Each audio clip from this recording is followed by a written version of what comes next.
Thank you so much. First of all, I'm grateful to be on the show. Um, when I saw that ad, I was really taken aback. I felt disrespected. I still feel disrespected. And the one thing that just kept on coming to mind was my nieces and my nephews seeing that. A lot of my identity issues had to do with hair. And so for me, the idea of those cycles being repeated, it just didn't sit well with me. So then that's why I put together this campaign and this amazing woman, just first of all, before anything else, cementing and making sure that Black kids, colored kids, you know that your hair is important, you know that your hair is beautiful and it's worthy. And so that was something that was very dear and very important to us. And of course, during the making of this video, I was thinking, even if one person gets to see it, it's fine by me if it gets them to, appreciate their hair, a bit more. Mm. And also questions of next week, maybe this will be forgotten. And questions of how can we sort of like maintain this momentum? How can we come up with more ideas, more practical ideas? Mm-hmm. And it's something that right now we wow. So the ultimately is to first of all, before addressing clicks and any other company feels like they can say what they said about our hair, is to know that Black child, brown child, your hair is beautiful. Like there's nothing wrong with your hair. Yeah. It's a really wonderful message.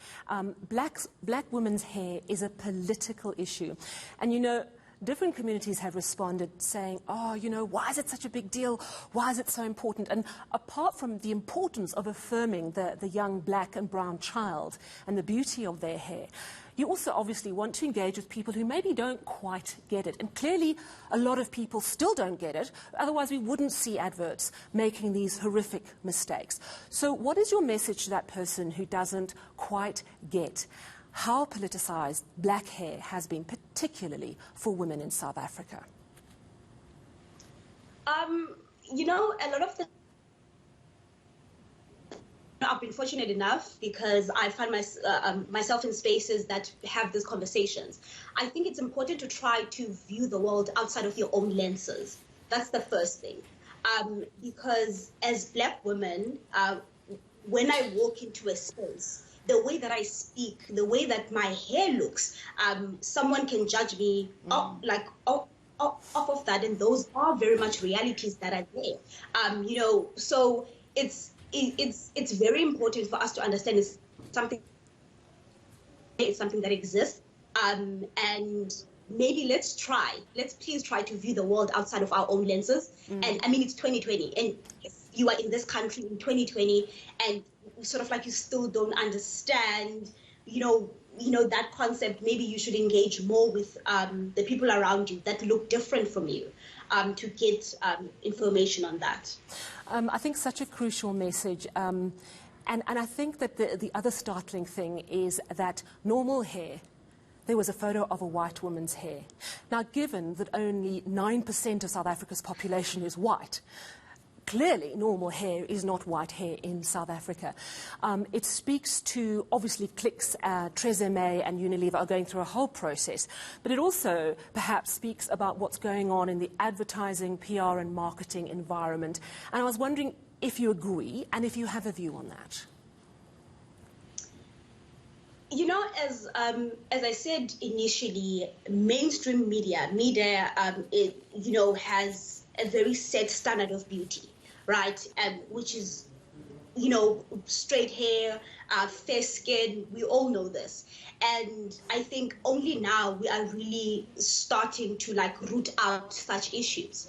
And especially, I think it was the CEO from Clicks or somebody spoke about how they are in the middle of transformation.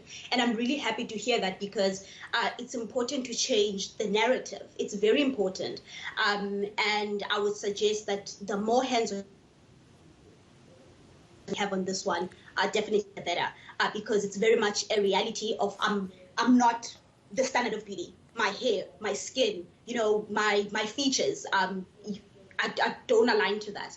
So I think it's about time that we be proactive about it, but also most importantly, we be consistent, because we've seen a spike in this. A couple of years ago, the students who were protesting in schools that they should wear their hair out, and then that, caught on attention, and then again, that went down, and again, this is spiking up again. And I think we should find a way to maintain this conversation, and find practical solutions to do that. Absolutely, and thank you very much for your positive and affirming message. Such a beautiful video. Thank you very much for chatting to us as well. Activist Sandisiwe Matyesini.